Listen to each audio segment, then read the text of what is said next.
नमस्कार, ये आकाशवाणी पटना है। अब आप अभिषेक दास से विशेष चुनाव बुलेटिन सुनिए। बिहार विधानसभा चुनाव 2 चरणों में होंगे। मुख्य निर्वाचन आयुक्त ज्ञानेश कुमार ने आज नई दिल्ली में आयोजित संवाददाता सम्मेलन में चुनाव कार्यक्रमों की घोषणा की। उन्होंने बताया कि पहले चरण का मतदान 6 नवंबर को होगा, जबकि दूसरे चरण का मतदान 11 नवंबर को होगा। मतों की गिनती 14 नवंबर को होगी। बिहार के चुनाव 2 फेजेज में होंगे। पहले फेज के डेट गजट नोटिफिकेशन 10 तारीख को आएगा, दूसरे का 13 को। Last date of making nominations पहले फेज की 17 को होगी, दूसरे की 20 को। स्क्रूटनी 18 और 21। विड्रॉल की आखिरी तारीख 20 अक्टूबर और 23 अक्टूबर। और डेट ऑफ पोल 6 नवंबर थर्सडे और दूसरा 11 नवंबर ट्यूसडे। काउंटिंग 14 नवंबर को होगी और पूरी चुनावी प्रक्रिया 16 नवंबर तक समाप्त कर ली जाएगी। मुख्य निर्वाचन आयुक्त ने कहा कि आयोग बिहार में स्वतंत्र, निष्पक्ष और पारदर्शी चुनाव कराने के लिए प्रतिबद्ध है। उन्होंने बताया कि सुरक्षा को लेकर बिहार पुलिस के साथ साथ अर्धसैनिक बलों की भी तैनाती की जाएगी।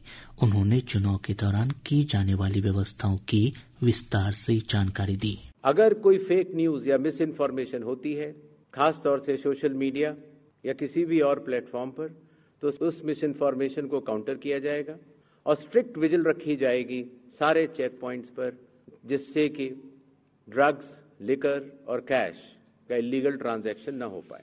बिहार के पूरी चुनाव का तंत्र है, उसके साथ मिलकर बिहार के इन चुनावों में 17 नए इनिशिएटिव्स लिए जा रहे हैं, जो कि बिहार से शुरू होकर पूरे देश में लागू होंगे।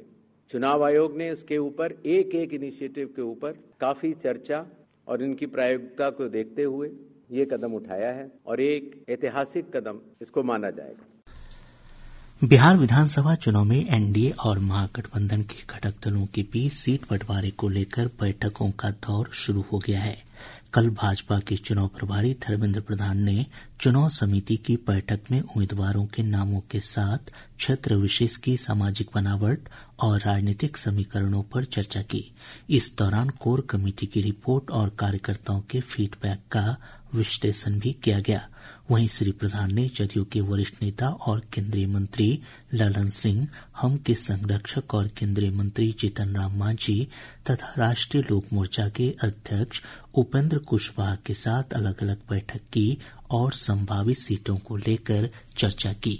इधर महागठबंधन के घटक दलों के बीच सीटों के बंटवारे को लेकर भी बैठकों का दौर शुरू हो गया है। राजद नेता तेजस्वी प्रसाद यादव की अध्यक्षता में महागठबंधन समन्वय समिति की बैठक हुई।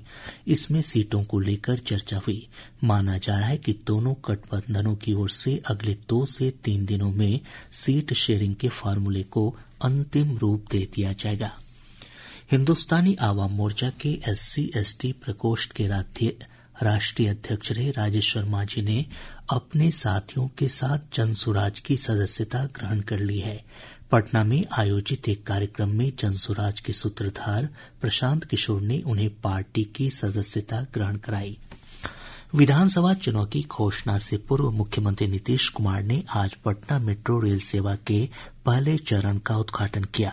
उन्होंने न्यू पाटलिपुत्र बस टर्मिनल से भूतनाथ स्टेशन तक की यात्रा की।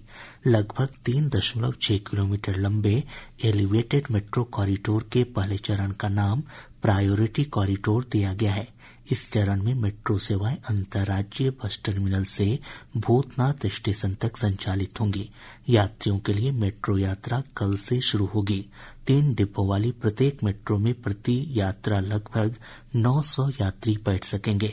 इधर मुख्यमंत्री ने आज प्रत्यक्ष लाभ अंतरण के माध्यम से मुख्यमंत्री महिला रोजगार योजना के अंतर्गत 21 लाख महिलाओं को 10-10 हजार रूपये अंतरित किए। मुख्यमंत्री ने महिला लाभार्थियों के खातों में कुल 2100 करोड़ रुपए अंतरित किए। इसके साथ ही विशेष चुनाव बुलेटिन समाप्त हुआ।